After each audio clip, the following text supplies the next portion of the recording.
আমাদের কলম মাইক্রোফোন নিয়ে আমরা আমাদের দায়িত্ব পালন করতে চাই। ধন্যবাদ।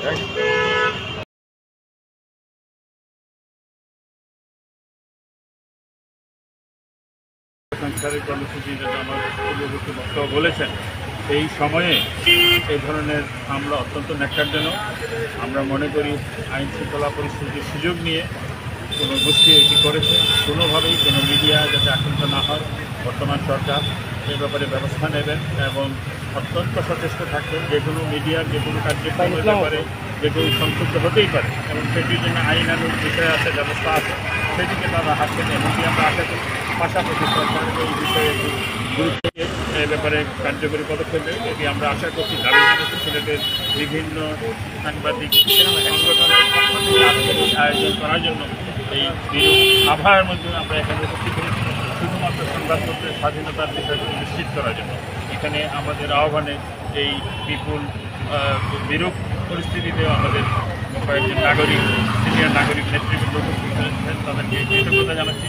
আগামী দিনে আমাদেরকে যাতে এ ধরনের কোনো পরিস্থিতিতে রাস্তায় দাঁড়াতে না হয় সেটি আমরা আশা করব। সরকারের কাছে আবারও সেই আহ্বান জানাচ্ছি। সবাইকে ধন্যবাদ।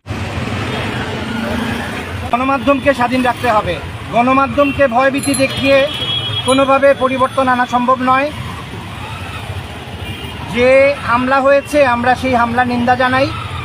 কারো উপর কোনো অভিযোগ থাকলে আইনগতভাবে সেটার ব্যবস্থা নেওয়া যেতে পারে, কিন্তু এভাবে গুন্ডামি করে কোনোভাবে পরিবর্তন আনা সম্ভব নয়। এই ধরনের কার্যকলাপ যারা করছেন তাদেরকে অবিলম্বে নিবৃত্ত করতে হবে। এই আয়োজনের সাথে সংহতি প্রকাশ করছি। হামলার শিকার হয়েছি মনে হয় আমরা সাংবাদিকরা এ পর্যন্ত প্রায়, এবং বেশ কিছু পত্রিকার অফিসে হামলা হয়েছে এবং এই কারণে প্রায় 8টা টেলিভিশন চ্যানেল বন্ধ রাখা হয়েছিল বেশ কিছুদিন থেকে। এই অবস্থা চলতে পারে না। কারণ হচ্ছে কি, আমরা সব সময় সব সরকারের যেই সরকারই আসুক, যারাই থাকুক না কেন, তাদের পক্ষে আমরা একটি প্রচার মাধ্যম। এই প্রচার মাধ্যমের উপর হামলা করা কোনোভাবে আমরা মেনে নিতে পারি না। আমরা আশা করব এই নতুন বাংলাদেশে আগামী দিনগুলোতে আমরা যারা সাংবাদিক আছি, আমরা যারা বিভিন্ন ইলেকট্রনিক এবং প্রিন্ট মিডিয়ার সহ যেই ক্ষেত্রেই আমরা কাজ করি না কেন, আমরা যেন স্বাধীনভাবে কাজ করতে পারি এই আশাবাদ ব্যক্ত করছি। এবং যারা বৈষম্য বিরোধী ছাত্র আন্দোলন সহ যারা এই নতুন বাংলাদেশের সাথে সংশ্লিষ্ট, তাদের সবার প্রতি আমি আবারও আহ্বান জানাচ্ছি, আমাদের সাংবাদিকদের সুরক্ষায় আপনারা প্রয়োজনীয় ব্যবস্থা গ্রহণ করবেন। এবং আজকে এই আয়োজনের জন্য আমি আয়োজকদের কৃতজ্ঞতা জানিয়ে এবং সংহতি প্রকাশ করে আমি আমার বক্তব্য শেষ করছি। আজকের এই গ্রহণকারী সম্মানিত সাংবাদিকবৃন্দ ও সিলেটের নাগরিক সমাজ, আমাদের বক্তব্য এখানে এসেছে যে গত 5ই আগস্ট নিপীড়ন বিরোধী ছাত্র শিক্ষক জনতার যে আন্দোলন, সেই আন্দোলনে যে গণ অভ্যুত্থান হয়েছে, এই গণ অভ্যুত্থানের অন্যতম দাবি ছিল মিডিয়া এবং মত প্রকাশের এবং মত ধারণ করার স্বাধীনতা। সেই স্বাধীনতার যে দাবি তারা সামনে নিয়ে এসেছিলেন, প্রথমেই 18 আগস্ট ঢাকার এই ইস্ট ওয়েস্ট ভবনে আক্রমণের মাধ্যমে, যেখানে 60টি মিডিয়া সেন্টার, 8 থেকে 10টি বিভিন্ন টিভি চ্যানেল ইত্যাদির অফিস আছে, সেটার মাধ্যমে আমাদের মনে, জনগণের মনে একটা প্রশ্ন, সন্দেহের সংশয় হয়েছে আদৌ সেই দাবি কতটুকু বাস্তবায়িত হবে।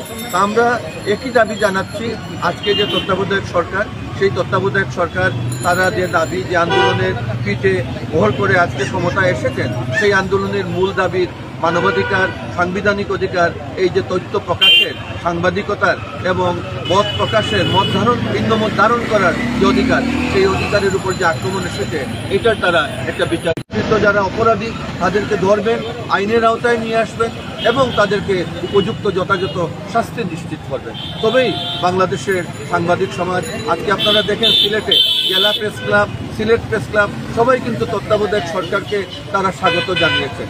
সেই স্বাগত জানানোটা ম্লান হয়ে যাবে। তাহলে আমাদের দাবি হলো উপযুক্ত বিচার, আমরা আইনি বিচার চাই। এই বিচারের দাবিতেই আজকের এই মানববন্ধনের সাথে আমি নিজে এবং সিলেট জেলা আইনজীবী সমিতির পক্ষ থেকে একাত্মতা প্রকাশ করি। আমি ঘটনাটা শোনার পর থেকেই হতবাক এবং বুদ্ধ একটা সরকার থাকা অবস্থায় কীভাবে এই মিডিয়ার উপরে হামলা করা হয়, এটা হলো জাতির বিবেক। আমাদের সব কিছু সুখ দুঃখ হাসি কান্না তুলে ধরেন, আমরা সেটা দেখি এবং সে অনুযায়ী করি।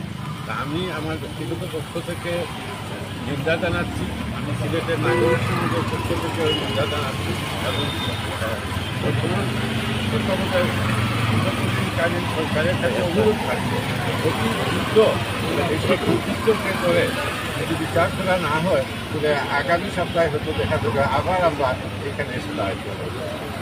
সেই আহ্বান জানিয়ে আমি সরকারকে একটা কমিটি